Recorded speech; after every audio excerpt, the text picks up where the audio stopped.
Welcome to Amateur Philosophy Hour. Yes, exactly. I'm an amateur philosophizer. Sounds dangerous. I am an amateur philosophizer. I like reading about stuff and so on. So And I like YouTube video essays. So yeah, I really loved the book by David Deutsch called The Beginning of Infinity. It's probably my absolute favorite book. Has he not yet written the follow-up, The Conclusion of Infinity? Yeah, I haven't quite written the follow-up, but it's a real mind-blowing book. And in the very first chapter, he sort of attacks empiricism and discusses fallibilism, which is sort of the linchpin of a lot of his arguments.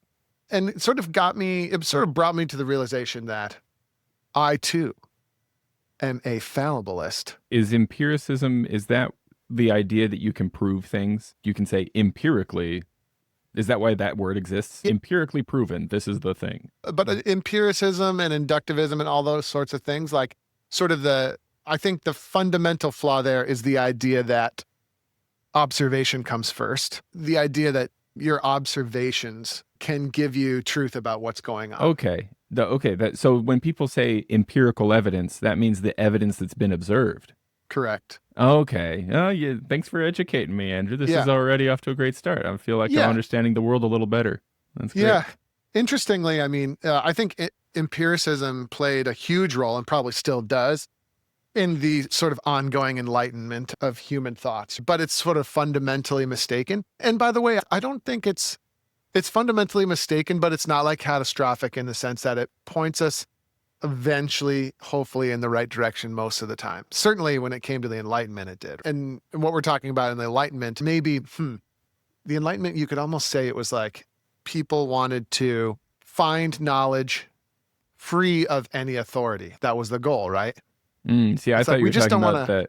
The Enlightenment was when they added bass drones to Highland bagpipes. Right. Well, there could be that too. Exactly. Like using the bass drone thing. Rather than saying, oh, well, it was the fairies in the Isle of Skye that whispered in a McCrimmon's ear that they should add a bass drone. Rather than saying that, it would be cool to come up with better explanations for why the bass drone is so cool. Yeah, maybe like pictures of waveforms and being like, this adds more waveforms, which boosts the sound, or it's sympathetic waves or something like that. Some sort of observable reason for it, maybe? Exactly. You know, people in the early times like Galileo and Copernicus, they ran into some trouble. For observing things specifically, huh? Yeah, exactly. Well, okay. and what we get down to later is the idea that actually it's impossible to observe anything without pre-existing conjectures and creative ideas.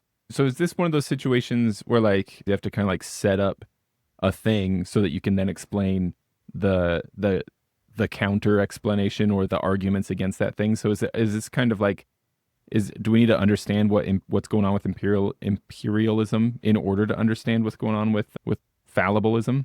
I don't think so. I mean, I did spot this thing in this article. Fallibilism is the philosophical position, Jim. What a nerd.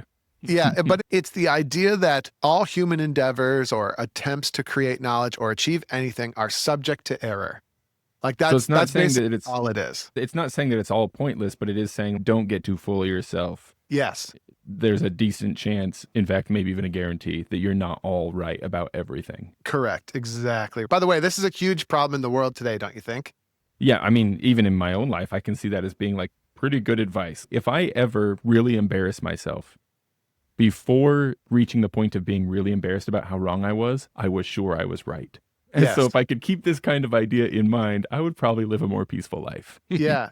And without going into any specifics, man, like when it comes to current events and stuff, there's so many people out there who are pretty sure they're right about all this. It's like, wait, hold on a second here. Some dose of humility might be good for all of us, huh? How could anyone have any confidence that they know what's going on enough to make sort of like permanent aggressive judgments about these things? Yeah. Yeah. It's like dangerous, man. There's a French guy, wish I could remember his name, some French dude, said a thing that I like. Yeah, a French dude said a thing that you like. Well, we're going to be talking about that today even more, like these sorts of specific things that people have said that I like. But this French guy said something like, trust those who are seeking the truth and don't trust those who claim to have found it. Something I love that. And that's exactly right. But then it can be interesting to get into some of the details on it. right? Like here's one of the details. Any attempt to create knowledge or achieve anything is subject to error. But if you flip that, or if you think about that a little bit differently, it's an extremely optimistic way of looking at things. Hmm. And it also says that the idea that everything is subject to error implies that there is truth out there somewhere, right? That the actual Oh, explanation sure. does exist. Yeah, because if the actual thing didn't exist, then you couldn't err about it. Exactly. That makes sense. I see what you're Yeah. saying. Okay. So it implies that an explanation does exist, and it's going to be, by the way, how do I manage?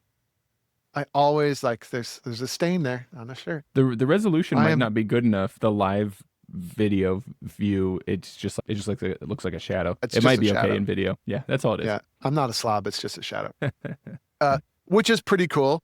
And then if you look at the opposite of fallibilism, which is that there are some things and people out there who are infallible, Mm.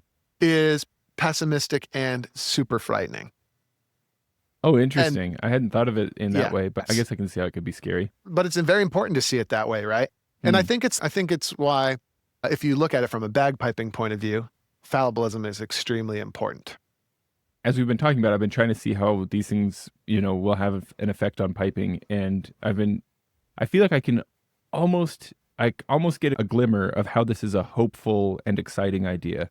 It's a But hopeful and exciting idea, but then also you can see how scary and not cool a lot of the pervasive ideas in the piping world are. yeah, For but example, one of the reasons, just throwing it out there, yeah, Jim, go ahead. one of the reasons I'm like super not a fan of the obsession with the story about the McCrimmons being sort of like the root of all Pibroch and all that is good, right? One of the reasons I'm extremely obviously skeptical, Mhm. obviously it's all based heavily in myth, but the idea that there was this infallible group of people that were gifted with the art of Pibroch, and then we're all just struggling to do anything even remotely resembling how much of a genius they were and all that kind of stuff. Mm. It's not a healthy worldview, Yeah, and it's entertaining, but also I don't feel entertained by it. I think I can see what you mean, because if I was really struggling to play and really wanted to play well, but had forever this idea that, but I will never achieve, because I haven't been touched by the fairies, I will never be able to Right. play well None enough. of us have been touched by the Yeah, creepy fairies. yeah, or awesome fairies. And it sounds a little bit blasphemous to talk about this stuff, but these ideas permeate. There are factions of people who, like, honestly believe that unless you received your instruction on certain types of bagpipe music from very specific sources, Yeah. i.e., implying that certain sources are basically infallible Hmm. sources of knowledge, right? Unless you received instruction from those specific sources, what you're doing is wrong. I guess maybe it's valuable too to think about how if you think a certain source is infallible, then you're unlikely to seek additional information or to experiment. And it's Exactly. like it can lead to stagnation on a personal Exactly. level or on a wider spread level, like a whole society, our whole group of pipers and drummers. We might all be like, the Scots Guard settings are perfect, Right. infallible, and we'll never Exactly. innovate beyond that. That wouldn't be great. Yes. And how do And we that's know nothing the, against Scots Guard settings. Those are great settings, but we want to be able to play around. yeah, but you'd have to be pretty, I don't know, how do I put this? I'm not setting out trying to offend anyone. But Too it's also bad, Andrew. strange, but it's also strange how immediately you get into this uncomfortable zone. But you'd have to be like not that bright or like willfully authoritarian to claim that the Scots Guard settings are correct, right? Because the typos are so obvious. The typos are obvious. That's interesting. And by the way, I'm not trying to offend anyone, and I love the Scots Guards book, and it's so great, and I recommend everyone owns all the books, and they're wonderful. But yeah, there's typos in there, and that's okay, but those are errors, just like anyone else. And I think it's cool, and the settings are great, and it's a wonderful collection. It's certainly a wonderful, part of the thing. But that's a great example of something where, yeah, of course the settings are incorrect. But imagine if there was like someone out there claiming that unless you played it exactly as it was written in the Scots Guards, your rendition is to be written off as useless Yeah, it's wrong. and wrong. Yeah. But that'd be ridiculous, Jim. It would be, but I am feeling a little bit of a pull toward maybe not that specific application of this idea, but like I feel like I get it because it can be a really comforting feeling to at least think that even though I don't have the answers, even though I'm not the perfect piper, my instructor is, or this book is, whatever Yeah. that is. And I can go like, well, I don't know everything about bagpiping, but this one infallible resource does, and therefore I can Yes. lean on it. I can trust it. Hmm. You know what I mean? It reminds me That of can be that a really scene. attractive idea. It's like that scene from one of those Star Wars spin-off movies discussing what people want. Like, do you really want the freedom to create your own beautiful, unique music Oh, on the was this the bagpipe? Bill Burr scene? It might have been, or is it or are you just looking for security? Yeah. Was it when they're in the cafeteria and it's like right before he shoots the guy? I feel like they're on a ship, but it might be Mm. something that was revisited more than once Maybe. Yeah, maybe. during the franchise. Yeah, because that is really the dialectic taking place. Is that the right word for it? It I really think is so. the, Dialectic means like a back and forth, yeah, thesis, antithesis, back and forth. Yeah. like that really is what's taking place in Hmm. the Star Wars universe, right? Are we willing to sell our souls for quote unquote security Yeah, or gotcha. not? Or are we Well, resisting? security can be really nice. It is a hard thing. Can And be. I wonder, Andrew, is there a I like, time and a place for these things in piping? You know what I mean? Like when I'm first starting to learn, is it maybe an appropriate thing for me to, at man, least as far as practicality goes, just be like, you know what? The instructor sitting in front of me has the answers, at least for the next yeah, 6 years, and I'm just going to trust them and do what they're saying, or I'm going to read this book and take it as authoritative. yeah. I would say no. I think Hmm. that's the most dangerous time, don't you? I feel like I can see it, but I also wonder about like lived experience. Cause like I'm trying to think Yeah. back to my lived experience and I'm like, I think I had authority figures, whether they were, like the piping, what is it, the College of Piping book, or my personal instructor or my school instructor. And I don't think I was thinking to myself then, well, you go ahead and tell me what you think I should do, but I'll be the judge of that. Maybe I should have Yeah. been, but I wonder if that's a helpful way to But get, that's not what it is though, right? So maybe That, I'm just misunderstanding the concept, yeah. huh? Yep. I think you're misunderstanding it. I don't think you're realistically presenting the student to teacher relationship, at Mm. least not in the sense where it's successful. By the way, have you ever sat in a classroom in school where you thought exactly that though? Like Where the you teacher knows everything?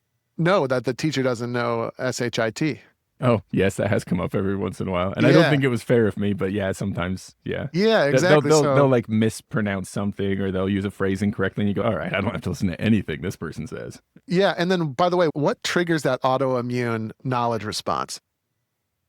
I don't know. For me, I'm a little bit of a proud stinker, but No, but also I think if the person teaching in front of the group presents themselves as all knowing, okay, yeah. it triggers a response in people, doesn't it? That's It's an like, well, interesting who the hell point. does this guy think he is? I actually use it to my advantage sometimes when I'm teaching. Oh, do you? Yeah, because I know the reaction that you'll receive by presenting yourself as all knowing. Mm. And then you can use it. Because what do people think? What do people think about me? Like they think a lot of people think I'm a turd. So if you give them a little bit of turd, and they're like, "Aha, I knew it," and then you switch it on them, then you might have a chance of getting them. Andrew Catch 'em. Douglas's strategy: give them a little bit of turd first, then switch it on them. Yeah, it's a good strategy. Well, I didn't want to derail the idea here or anything like that. I'm just trying to think through what is the experience for me as a piper, putting these ideas to use in my piping. Because I do feel like more recently, like I'm into, self-expression and exploring different ideas and stuff like that for sure. I'm just trying to imagine like across my full trajectory, would I have felt aimless, if I hadn't lent my trust to some authority figures, at least to some degree, Yeah. Well, you can do that. You can do that just with the understanding that in doing so, you may get a less than perfect result. But only in that, like going back to the teacher-student thing, I do think even at the earliest stages, it's important to communicate to the student that you have explanations on the subject matter that you're trying to teach. If I'm teaching a beginner, it's like, hey, I have a lot of great bagpiping knowledge and wisdom here, but all of that is still fallible. And you're encouraged to like get out there and think about it and try things of your own. I think that's extremely important. Okay. Yeah. Maybe the subtle distinction is something like rather than having a teacher, whether it's a book or a person, present something as the one and only perfect way to do it, they could still present something like, I've tried a lot of ways, and so far, this is the most efficient way that I've found, and I would suggest trying it.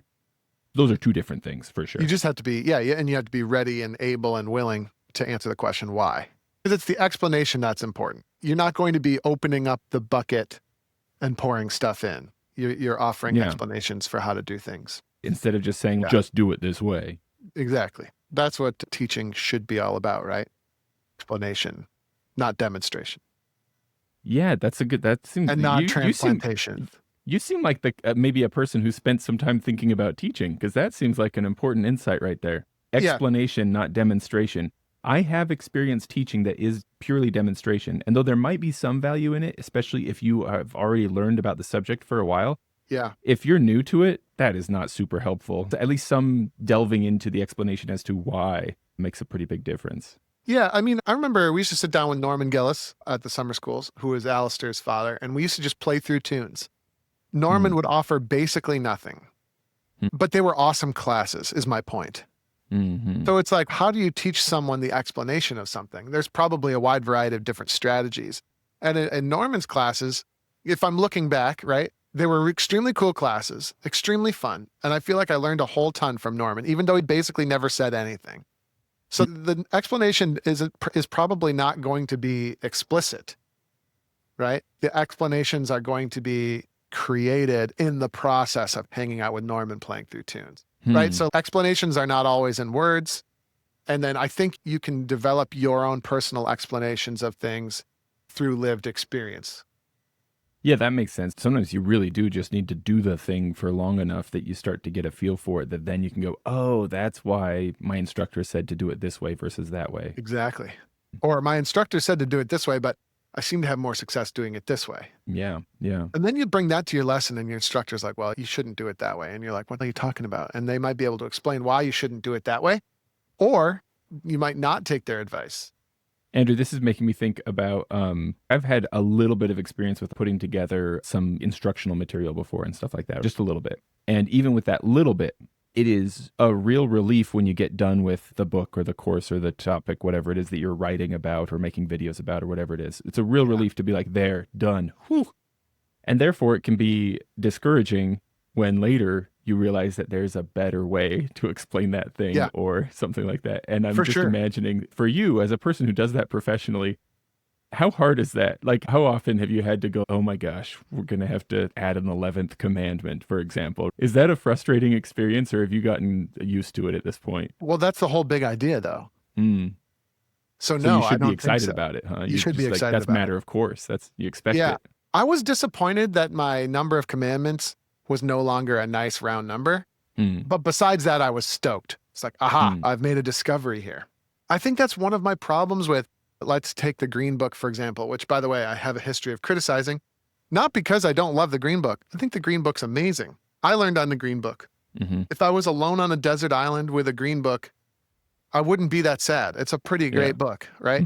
But some of my criticisms of the Green Book over the years, like, for example, I got in a pen pal debate with Robert Wallace over the merits of the Green Book. And it's just my criticisms of it I outlined there. But one of the criticisms is it sort of presents itself as infallible knowledge about how to play the bagpipes. And right there from the very beginning, that gives you the idea that, oh, if I just do this, I will be a bagpiper by the end of the book. Yeah. Which is not how it works at all. We should be trying not to instill that at all from the beginning. We should be trying to instill, well, before we press record, Jim, I was saying it kind of reminds me of growth versus fixed mindset. Sure, right? yeah. Like a growth mindset sort of assumes that there's always going to be things to work on, and that by digging in, you'll get better, and that by trial and error and experience, you'll get better, and all those healthy things to assume. Whereas the fixed mindset is like, if you can't do it, you sort of tell yourself, well, I'm just not good at that. Yeah. Or a self-deceiving strategy that I have used on myself before is you go, well, that's just dumb, and I'm not interested in it anymore. Yeah. And by the way, that usually happens right when you butt up against the slap of conscious incompetence. That's right. Yeah. So then I think I'm seeing ways that this idea of being open, the idea of fallibility works with piping. It works with everything. We're talking piping and drumming here. It's the root of the whole thing. You haven't jumped in the deep end and it's making me uncomfortable.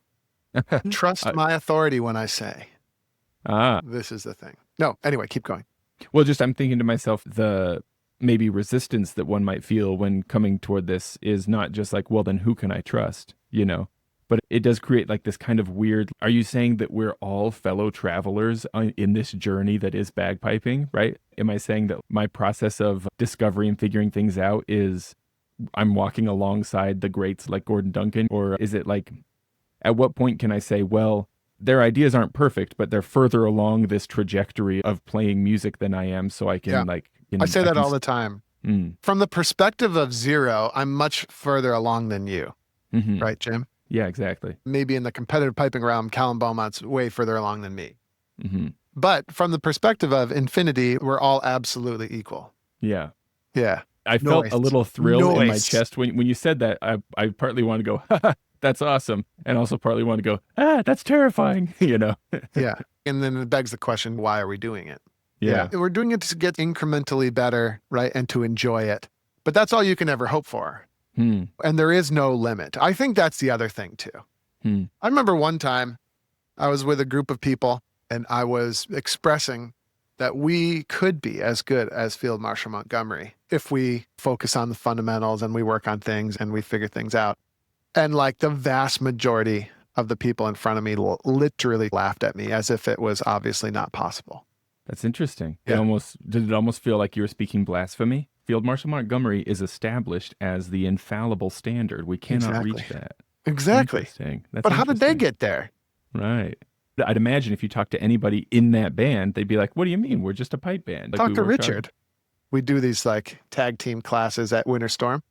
On the Sunday morning, usually it's like groups of instructors get together. And I've done the last couple of years with Terry. It's so cool to listen to Terry talk about, from his perspective, how it all went. Because we think of Terry Lee as what, the fourth winningest pipe major of all time, maybe? I wouldn't have known how to rank them, but certainly a winning pipe major for sure. Yeah. And incredible pipe major, SFU pipe band. Oh my God, Terry Lee is the best. But he's like, no. Like when we started, we got our butts kicked in grade 1 for like 9 years. I'm sitting there thinking, if I got my butt kicked for 9 years, I wouldn't survive it. I wouldn't get my butt kicked for 9 years because I would have stopped after year 2. Yeah. Everybody starts from zero or but close like, to it. from the outside and looking back, it's so easy to see it as something infallible. You might say. This is my whole point, Jim. Yeah. And so there are people who are out there peddling the idea that like, oh yes, of course, there were infallible characters and we should all seek to emulate them, but that's not how it works at all. It's super annoying, right? We're all on the same journey. We all started from the same place. It reminds me of talking with Jordan Alexander Key a little while ago, who's a piper and composer and stuff like that. And he was talking about how sometimes people get really wrapped up in these really highfalutin conversations about what composers of the past were thinking and doing and like why they would have been doing this and that. And how sometimes you can just be like, hey, hang on a sec. It sounds cool. That's probably the explanation. Like, it was fun. It sounded cool. And they went with it. That's probably where it came from. Yes, exactly. And they were probably, well, should I say this? I'm going to just say it. Go for it. And they were probably drunk. The spirits were affecting them, you might say. Yes, if not exactly. the fairies touching them. Yeah. I remember I wrote the Hourglass Suite, which is like a thing some people have heard of. Yep. But like the beginnings of that was just me horsing around with chords and accidentally doing a little bit of syncopation, and then it sounded cool. But it would be Like, so easy for me, having heard the Hourglass Suite in its completed form, to think like Andrew had a dream one night or was inspired, or, pegboard with a bunch of strings on it, like some grand design thing. Yeah. I wonder how Einstein got to where he got to. I wonder how much of it was horsing around. And maybe it's purposeful horsing around. Have you seen the picture of that guy with his tongue out? That dude definitely horsed around. Yeah, I mean, he seemed like an interesting dude. Yeah. I think Newton was too. But bunch of weirdos horsing around, and that's where we get these ideas. If you're in the inside, I think another thing, like the Mad Genius storyline and all that, if you listen to an Inverary medley, a lot of people are like, oh my God, Stuart Little is a mad genius and all that stuff. Well, that's not how the sausage is made at all. And I mean, maybe he is a mad genius, right? But that's not how the sausage is made at all. Right? Ideas get put out. We try them. They're epic failures. Basically, 1,792 unsuccessful versions of the medley are produced. And then 1,700 and what did I say? Anyway. A big number, yeah. It's only the one after that you get to hear. Right. And it comes out pretty well. But then it's like you say, Jim, people are picturing like the Matrix going down and like difficult mathematical equations and like this super genius thing. But it's like really just trial and error. And there's a lot of error, Yeah. a lot. Fallibilism means we're subject to error, which means that our day-to-day activities are, you know, discovering where the errors are and working to eliminate them, right? Our day-to-day activities are not setting out to create genius. That sounds like a really useful thing to pull out of the idea of fallibilism there. Like, if I have in mind this idea that everything is fallible, then I'm going to always be kind of on the lookout for like where those problems are, the things that could be improved. Whereas Yeah. if instead I have this idea that everything or any specific thing is infallible, then I'm not even looking for improvements. Yeah. I'm just like sure that it's perfect. Yeah. By the way, the idea of fallibilism extends into a lot of crazy things. Hmm. For example, we have an idea of how to balance when we walk around, right? But have you ever woken up and for whatever reason your inner ear is off? Just last night, when one of the many times I was carrying a child back to their bed after they fell asleep in my bed again, Yeah. I fell into a wall, and I was like, So "Geez." your theory about balance is completely effing fallible, dude. Mm. All you have to do is wake up and like your inner ear fluid has shifted slightly or Yeah, something, and now your whole idea of balance is thrown out the window. absolutely, yeah. So you have a rule of thumb baked into your brain about balance and how to do it, but that could go at any time. You know, I've heard before that if you wear goggles that turn your vision upside down, if you Yeah. wear them for long enough, your brain will figure it out and flip stuff right side up for you. Yes, And then if you take exactly. the goggles off, you'll see everything upside down for a while and then That's flips it messed over up. again. That sounds like a dangerous thing to try. Yeah, what if you got stuck that way? Yeah. But that's the point, right? Because that means like the way maybe I'm misunderstanding, right? But my assumption about like this is just the way things are could be literally flipped upside down. That's and then right. I'd have to get used to that, Yes. you know? And then I could make assumptions about And you that, but would. then could get flipped over again. Yeah. Exactly. And you would get used to it. You would adapt to it because your brain is sort of a universal explanation machine, which, by the way, it has fallibilism baked right into it. Otherwise, it wouldn't be working on like Yeah. solutions and stuff like that. Huh? Exactly. So then when it comes to like my piping or my drumming, you know, my musical explorations and stuff like that, like how do I avoid getting discouraged? I guess the way to avoid it is to not have the wrong goals, right? Fallibilism is the only way to not get discouraged. Yeah, it reminds me of when you were talking about, I think in Finding Bagpipe Freedom, about loving the problems. Yes. Because like if I think Same I'm dude, going by the way. to, So Karl Popper. that's Karl Popper again, Yeah. huh? Falling in love with the problem. Yeah. Yeah, because if I'm in love with the idea that I'm going to achieve being a perfect bagpiper, you know, like That's not I'll gonna be able to happen. check it off. Yeah, I'm never going to get there. So That's- if I That's instead, pessimism. I need to embrace the journey, right? That's the idea, right? Exactly. And that's optimism. Yeah. That's growth Optimism. mindset, isn't it? That's growth mindset. It's optimism. It's happiness. Hmm. It's longevity. Hmm. It's so true, right? Let's rewind just a little bit. You said, Yeah. if you're attached to the idea of becoming the perfect piper, it's going to become more and more clear to you that's never going to happen because it's not, Yeah. because perfection is not really a thing. Yeah. I mean, 3, 5, 10, 15 years will go by and I'll be like, I'm still not the perfect piper. That's right. How discouraging. And you're never going to be. And that is discouraging. And that's sort of pessimistic. It's kind of like saying, oh, the world is all messed up and nothing's ever going to change. That's sort of the pessimist worldview. But what are they saying? They're saying, well, we're never going to achieve utopia. And so we're all screwed, which is completely true. But instead, we can inch away. We can work towards better and better explanations of how to do things better and gradually move things forward and build on them. And are you anywhere near perfection? No, by definition. But those are the ingredients of optimism. Very deep. We were talking about infallibility peddlers. Those people are really just creating a pessimistic environment where it's going to be drastically more difficult for piping to thrive. So they're sort of like the opponent. Yeah, it feels counterproductive, doesn't it? Because I can see the short-term payoff might be like, well, this will make it so that people will buy my book or students will stay my students forever or will never leave my pipe band or whatever it is if I set myself up as this infallible authority figure. It's a quicker way to make a buck.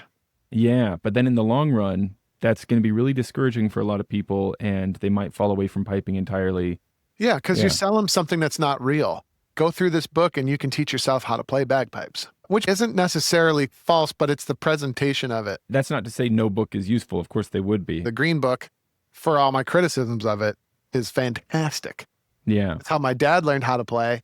And it's how I learned how to play. It's with the help of the Green Book. But I vividly remember my dad as the person who like injected the life into that book. I see. And he brought a lot of creativity to the process.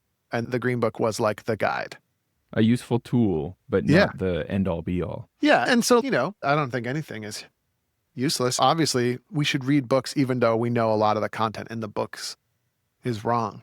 Like Newtonian physics, like basically completely replaced by Einstein. Newtonian physics was all apple based, right? It was all based on the apple. Yeah. No, but Newtonian physics, it's still wildly useful to understand. I guess that's a balance that I want to be cautious about keeping, is that we're not trying to drive towards saying, don't trust any of the books or instructors that are out there. Just don't trust anything. Or maybe don't trust anything at all. Yeah. Don't take my word for it. Read a book. But don't trust the book either. That was a plea. The end of Reading Rainbow was an encouragement for people to be fallibilists. Yeah. I see. But don't take me as an infallible resource of knowledge. Yeah. Go do it for yourself. Exactly. I'm not saying I'm an authority on this issue. I'm saying no one's an authority on the issue.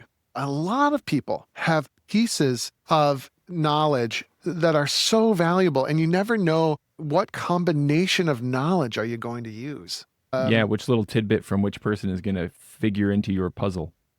A lot of people come to mind. Brad Matheson is a guy who I've become good friends with over the years. He and I do things a lot differently. But man, I've picked up so much cool stuff from him, even though some of the basics I would approach differently than him. It's just so interesting, right? His approach is fallible, so is mine. But if you can intermingle the ideas, the progress is going to be in there. Oh, okay. I think I'm seeing another valuable lesson then from fallibilism here, Andrew. It's that if I had an idea of infallibility, then I would go, well, because I have this infallible resource, others are of no use to me. Exactly. And not only are they of no use, they are heretics.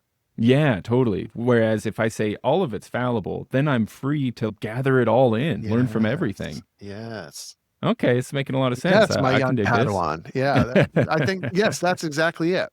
The Dojo red color starts to glow in the back of my eyes. Yeah, exactly. But yeah, I think that's exactly it, yes. So it's not now throughout all your books and instructors, it's now open, now you're open to all books and all instructors. That's right. I think another ingredient to all of this is a culture of criticism as well. Tell me about that. You mean like being mean to each other, or do you mean like reading more cautiously? Let's do a pretend one. Okay. This is just pretend. This is just for illustrative purposes. Yeah. But I can say something right now that would make a certain group of people start to feel extremely uncomfortable. Am I going to imagine you saying that? Or are you actually going to say something? No, I'm actually going to say it. I'm going to put myself out on I'm bracing myself here. I'm going to put myself on a limb here. And this is just pretend, because I actually don't feel this way. But it would be something like, actually, Bob Brown got the interpretation of Desperate Battle completely wrong. And so did Bob Nickel. And the way I play it is better. I feel like the hairs. I'm prepared for conflict now. Yeah. Yeah. You started to get nervous. It's like, oh, you're saying things that you shouldn't say, right? I'm imagining comment wars already. Yep. Now, Bob Brown, Desperate Battle, completely wrong. Robert Reed had it exactly right, but Bob Brown had it exactly wrong. The hill that you will die on. Yeah, which is like, you don't even have to know the people I'm talking about to just see that's silly. It would be silly for anyone to say that, because who's to say? By the way, Beatles sucked. Rolling Stones were the best. I'm just kidding. I love both those bands. They all come back. Yeah, but and the truth of the matter is they were both like, interesting, cool bands. But maybe if I'd been alive and like in my youth at the time that like their music was more actively coming out, maybe I would have felt more like I needed to pick a side. Yeah. Now with a little more distance, I can just be like, they're both great bands. I enjoy both of them. It's cool. Yeah. Yeah. Could you imagine being like that politically? Without going into specifics, because we don't want to do that. But imagine being like that politically. The surface tension between us not going into it and going into it is just so thin in this episode. I feel like some of these extremely volatile current affairs going on right now. I feel like, it's a shame that like the two sides of the argument are not allowed to mingle, because I really see the merit in both sides of the argument a lot of the time. And then imagine being in the position where you are forced to take one action or the other. Like that would be extremely scary. And whichever way you picked would be fraught with error. So what are you going to do? By the way, when you go to perform, so that was all, I don't even know what I was saying there, but bringing it back to bagpiping, which I do know a thing or two about. Every time you get your pipes out to perform, that's the choice you're making. It's like, well, whatever I do here is going to be fraught with error. So do you do it anyway, or do you shy away from it? No matter what I do, right? If I play in the style of Bob Brown, Robert Reed lovers aren't going to like it. And if I play in the style of Robert Reed, Bob Brown pupils aren't going to like it. Yeah. So then what do you do? And the answer is you do your best. And have fun. Have fun doing it. And then going back to that Jim Carrey quote, I think we were talking about maybe last episode, if my memory serves. They all blend together, don't they? They all blend together. But the Jim Carrey quote is, you can fail at something you don't want to do. So what should you do? You should go out there and you should play in your own voice. Yeah. Which can be informed by any number of sources, all of which are inherently fallible. But then if you do that well enough, people might become persuaded by your explanation how the tune might go. Like Bill Livingston sadly passed away this week that we're recording this anyway. Super sad. But there's a perfect example of someone who took a wide variety of P-Brock influences and became a mastermind P-Brock genius of his own. But he didn't do that by blind replication of ideas. By picking one P-Brock resource as infallible and the deciding factor.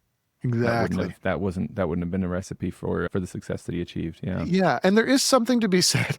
There is something to be said for doing it in a way that's respectful of tradition.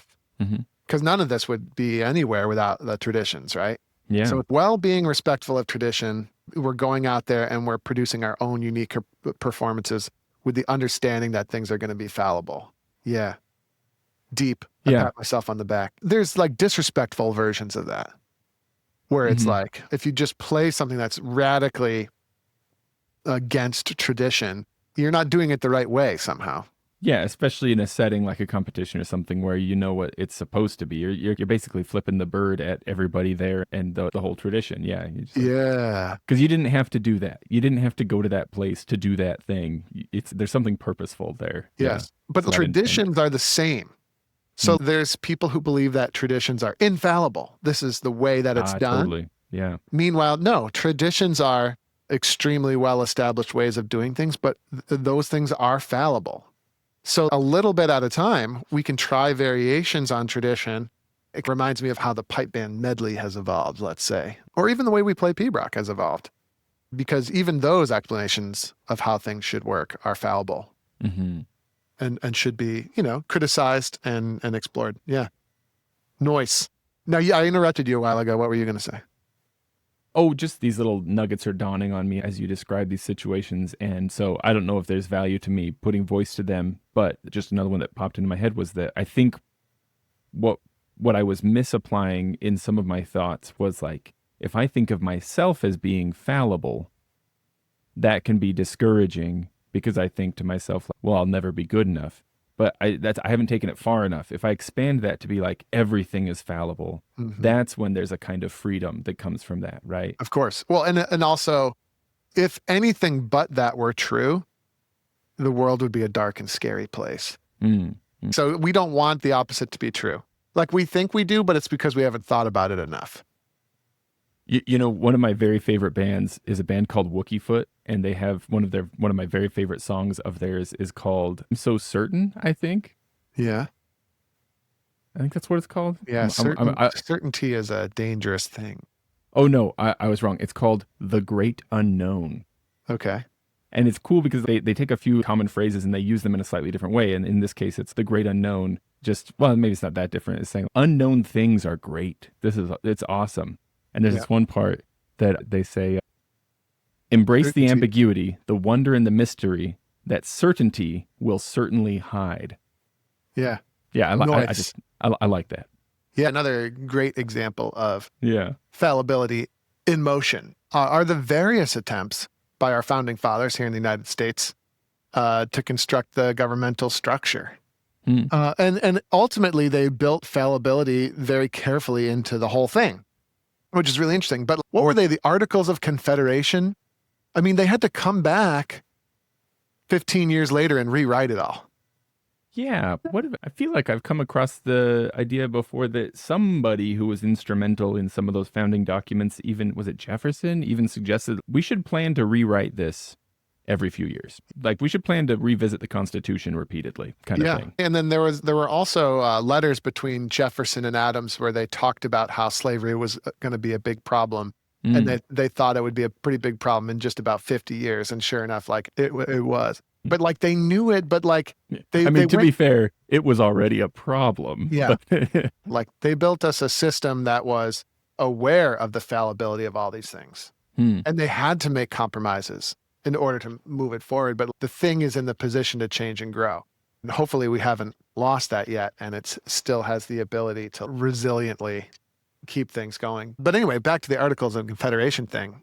Yeah. Like they basically had to throw all of that out and start again with the Bill of Rights and the Constitution. That happened like 15 years after the original Hmm. documents because they had to make changes because what they were sure was going to be better than having a king had major problems. We do tend to have this mythologized picture of what they were doing too, maybe especially as citizens of this country. By the way, that like yeah, and you often hear from certain people about how infallibly correct the founding fathers were about every single thing. right, and that like the Constitution as it exists today, like was distilled in the dewdrops from heaven one morning, and Yes. like just in perfect form. People love to drop the divine providence line all the time too. And Yeah. it's like, nope. Yeah, it sure looks like it was a process. Yeah. And the process maybe ought to be ongoing forever. Maybe is something like what we're trying to apply to bagpipes here, right? Yeah. That, Where was the divine providence line? I think that was in the Declaration. I could Google it. Nah, it doesn't matter. Okay. We shouldn't get too far down that rabbit hole. It's all very interesting. And Jim, we're all fallible. From the perspective of That's the moral of infinity, the story. from the perspective of infinity, we're all the same. From the perspective of infinity, you, me, Michael Roddy, Gordon Duncan, we're all just as good on the bagpipes. Yes. Or I'm no, rubbing us with the we're all greats. just as, no, Jim, we're all just as bad, Ah, okay. Yeah. right? We're all just as imperfect. Mm, So I might be more perfect than you, but we're all equally imperfect. maybe. I might be better than you, but we're all equally imperfect. Yeah, I'm into that. We're all Something like equally that. fallible. Hmm? Yeah. And it might be tempting to think of that as a bad thing, but that's actually the secret sauce that moves things forward. Well, I think you've convinced me of that, Andrew. I can see how it's a very hopeful picture, even if on the surface it seems a little scary. Yeah. And even if you're not as good of a piper as me, let's say, you still have a ton to offer. Hmm. And like the set of explanations that you use to play the bagpipes could prove to be extremely useful. You know, maybe you're going to become the next greatest piper in the whole Bajuniverse. Oh, well, just wait till I start Jim's Gym for bagpipes. But even if you're not, you could have an extremely important role to play because maybe the next super piper comes from your sphere of influence Mm. or is touched by your ideas. But even if not even that, if I'm like you've brought up a couple times, if I'm doing this for the right reasons, at Yeah. very least, I'm going to have fun. Exactly. In doing so, you're doing all those other important things simultaneously. If you're having fun playing bagpipes, chances are you are exploring key explanations and you're trying variations and you're coming up with new explanations. And you're also going to make a lot of mistakes and you're going to try a lot of things that don't work. I mean, this is the whole thing. You're not just extracting from the secret, infallible knowledge source that no one else knows about, Mm. right? That's not the thing. Yeah. Or you're not extracting from the secret source of infallible knowledge that only your teacher knows about. Yeah. I keep getting the impression as you're talking about some of these great players that you know and stuff like that, right? And also based on some limited exposure I've had to some great players, it seems like a lot of them would maybe say something to a person like me, something like, go do it, you know, Yeah, do the thing. you know, go ahead and read your books and stuff. That's fine. But like, don't forget to go and do it, you know, because that it seems like that's key to what they've been doing in order to achieve the things that I now see Yeah. as great achievements. So 1,000,000 times I've had an explanation and a presentation of a pibroch, and then you go play it for the judge and they rip it to shreds. Mm. And for very good reasons that they clearly explain to you, whether it be on a score sheet or in person or something like that. Mhm. It's like, nope, that didn't work. Here's why. Mm. And that can be tough, but you got to go do the thing. What you start to realize is there's no exact solution about how to do it. But Yeah. you know what the best thing is when you hear it. Hmm. That's another thing that happens too. If you go to open air and Inverness, and you sit down in the room, sometimes, maybe not always, but a lot of times it becomes abundantly clear to everybody in the room what the best tune was. And that's regardless of your own personal taste. You're like, oh, wow, that was the one. Can I explain to you exactly why right now? No, not exactly, but like it sort of fits. It fits into the time and the place. Yeah. Yeah. Anyways, there you go, Jim. Amateur Philosopher Hour. We got to do these every now and then. Yeah. Get it out of our system. Is that what it is? Yeah, exactly. For me, I sort of discovered this idea of fallibilism embarrassingly late in life, but then it immediately struck me as like, oh yes, this is what I think. It makes sense. Gotcha. It's what makes me different from some others, right? There is no authoritative source of bagpiping knowledge. Let's leave it there. Hey everybody, Andrew Douglas here from the Piper's Dojo, and I just want to say thanks so much for listening to today's iteration of the podcast. If you enjoyed what you heard here today, it would be super helpful to us and to a lot of bagpipers out there trying to find us if you could give us a top-notch review on whatever platform you're using to listen to this podcast, particularly Apple, iTunes, and Spotify and things like that. Your review would be really, really helpful. So if you have a moment today, definitely go over there and help us out. Other than that, until we meet again on the podcast or somewhere else, thanks again for listening.